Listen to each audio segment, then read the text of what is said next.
Exactly ফুলটা আমরা শাহবাগ থেকে নিয়ে আসি, বাট আমরা হচ্ছে বিএনপি মালয়েশিয়া, আমি বিএনপি মালয়েশিয়ার সহসভাপতি এবং স্বেচ্ছাসেবক দলের সভাপতি। সুতরাং আমরা এখানে মালয়েশিয়ার বেশ কিছু নেতাকর্মীরা এখানে চলে আসছে।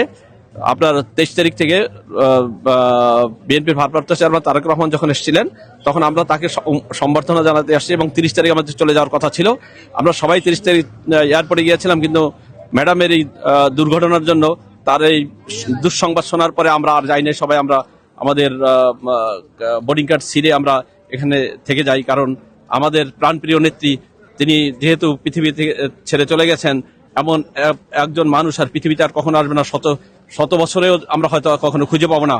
এমন নেত্রীর জন্য আমরা সবাই, বিশেষ করে বাংলাদেশের 18 মানুষই কাঁদছে এবং 18 মানুষই একজন অভিভাবককে যেহেতু হারিয়েছে, সেক্ষেত্রে আমরা চিন্তা করেছি যে তার বাজারে আমরা ফুল পুষ্পের অর্পণ করব।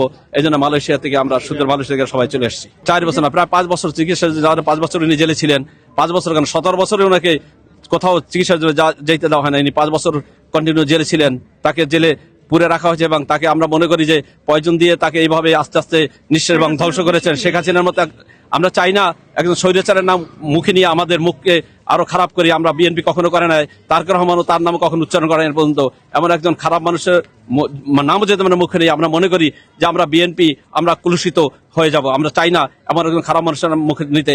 আমরা চাই এমন একজন খারাপ মানুষ, এমন একজন স্বৈরাচার আর কখনো বাংলাদেশের ভাগ্যাকাশে কখনো আর জন্ম না নেয়। আপনি মনে করেন যে দেশের প্রশাসন একজন মানুষের কথা শুনে, কারো কথাই শুনে না, 18 মানুষের যেহেতু কথা শুনে নাই, সেক্ষেত্রে প্রশাসনের ভয়ে বা প্রশাসনের দূরত্বে আমরা কখনো তাকে রক্ষা করার মতো সেই রকম সুযোগ আমরা পাই নাই। কিন্তু আমাদের প্রত্যেকের ভিতরে রক্তক্ষরণ হয়েছে আমাদের হৃদয়ের মধ্যে। আমরা চেয়েছিলাম যে তার মতো, যেখানে জিয়াউর রহমান যেখানে যাওয়ার পরপরই তাকে এত বছর পর্যন্ত একটা বাড়ি, অন্তত তার তো নিজের দেশে আর কোনো বাড়ি নেই, একটা বাড়ি দেওয়া হয়েছে, তাকে ঘর ছাড়া করা হয়েছে, বাড়ি ছাড়া করা হয়েছে। আমরা হয়তো সেই দিনের কথা কখনো ভুলবো না, কারণ আজকের শেখ হাসিনা আমাদের নেত্রীকে ঘর ছাড়া করেছে, বাংলাদেশ থেকে ছাড়া করতে পারি না। আর শেখ হাসিনা তিনি বাংলাদেশ থেকেই বিতাড়িত হয়েছেন। আমরা মনে করি রিভেঞ্জ এভাবেই চলে আসে।